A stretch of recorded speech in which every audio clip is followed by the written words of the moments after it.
ఎవడు తరమకుండానే దుష్టుడు పారిపోయినట్టుగా మనం పారిపోయి చిన్న దానిలకు భయపడిపోయి దేవుని పైన నమ్మకం లేకుండా దేవుని పైన అల్ప విశ్వాసంతో దేవుని పైన నమ్మకం దేవుడు చెప్పిన దాన్ని వినకుండగా పాటించకుండగా మందిరానికి రాకుండగా చేస్తే ఏమవుతుంది, చూస్తే ఏమవుతుంది, పోతే ఏమవుతుంది, చేయకుంటే ఏమవుతుంది, రాకుంటే ఏమవుతుందని మందిరానికి రాకుండా ఇష్టానుసారంగా వాక్యం వినకుండగా మన ఇష్టానుసారంగా మనం దుష్టుడు బ్రతికినట్టుగా బ్రతికితే మనలో ధైర్యం కాదు, మనలో భయం ఉంటుంది. ఆ భయం ఉన్నప్పుడు మనం ఎప్పుడూ దేవునికి దగ్గర కాలేం. అందుకే దేవుడిచ్చే బహుమానం నీకు నాకు రావాలంటే దేవునికి మాత్రమే భయపడాలి, దేవుని మాత్రమే లక్ష్య పెట్టాలి. ఈ లోకంలో ఉన్న దేనిని లక్ష్య పెట్టకూడదు, దేనికి భయపడకూడదు.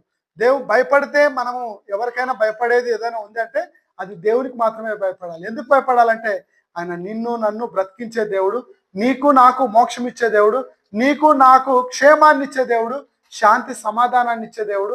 ఈ లోకం వదిలితే నిన్ను నన్ను తన హక్కున చేర్చుకునే దేవుడు. అంతేగాని ఇంకా ఈ ప్రపంచంలో ఇంకెవరికి భయపడినా దేనికి భయపడినా లాభం ఉండదు.